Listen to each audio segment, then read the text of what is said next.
Les beaux jours ne sont pas venus. J'écoute attentivement les bruits de la rue. Le soleil se couche, dans ma bouche se mélange salive et rouquin.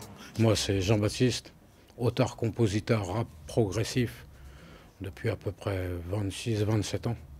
Au début des années 90, on matait les clips la nuit sur M6, on était devenus fous du rap, quoi. Puis ils nous ont installé une péniche dans le quartier avec du matos à l'intérieur, un petit studio d'enregistrement. On m'a mis devant une machine, on m'a dit ouais bon bah tu vas faire des prods, j'ai appris à faire des instrus tout seul quasiment sur un Atari ST à l'époque, sur un Cubase en noir et blanc, avec un gros sampleur Akai et des disquettes. J'embrasserai le ciel après l'élévation, où tout serait le fond si je joue au con. À l'ouest de Paris. On a passé beaucoup de temps en répétition, quoi. Travailler. Il n'y avait pas énormément de scènes. Il n'y avait même pas de projet de disque ou je ne sais quoi. C'était vraiment travailler ta musique avant de la montrer aux autres. Nous, on a grandi dans une époque où il n'y avait rien, mais d'un sens, ça nous a permis d'en apprendre beaucoup, quoi. J'ai appris à composer, à mixer, à presque quasiment tout faire, quoi. Un peu plus bon, un peu plus conscient, un peu moins con. Mon activité cérébrale incontrôlée. Il n'y a qu'à ce moment précis que je suis libre. J'ai eu un groupe, là on était 3.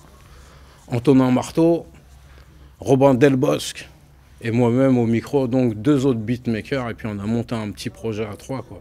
Le meilleur des mondes, qui était assez sombre, en référence au roman de Aldous Huxley, quoi. Un roman d'anticipation qui traite un peu d'un système assez compliqué, et puis là on est en plein dedans, quoi. On est dans le meilleur des mondes, et le meilleur des mondes il est encore en train de changer, ça va être drôle. Au fond, qu'est-ce qui nous sépare du reste? La morale, même arrière-coup. Ce qui change, ce sont les conséquences, les dernières paroles, les derniers gestes. Tombé violemment dans les bras de Morpheus, le réveil fut brutal. J'ai un album en préparation, alors comment qu'on prenne, à peu près 14 titres.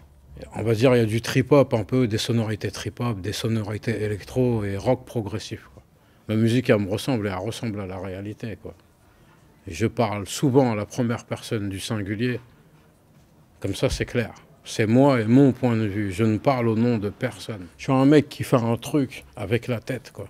Pour la tête. On dansera pas sur ma musique. C'est clair et net.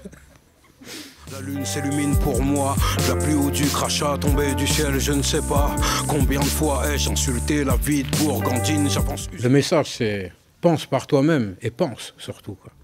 C'est ça vraiment le message global. J'ai appelé ce disque Alors comment qu'on prenne, c'est un petit clin d'œil à Bachung. Il faut que les gens viennent écouter, là. Ceux qui aiment la musique pour la tête, il y a quelque chose pour vous. C'est intéressant. Voilà.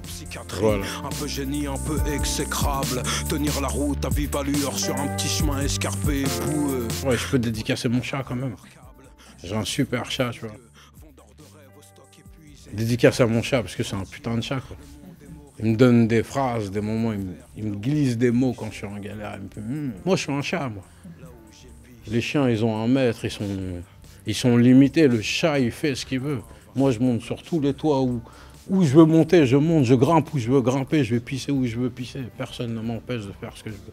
Je me considère un peu libre, presque. Le jour où on aura trouvé une vraie définition de ce mot-là, ça ira. La lune m'a amoché, la lune m'a amoché.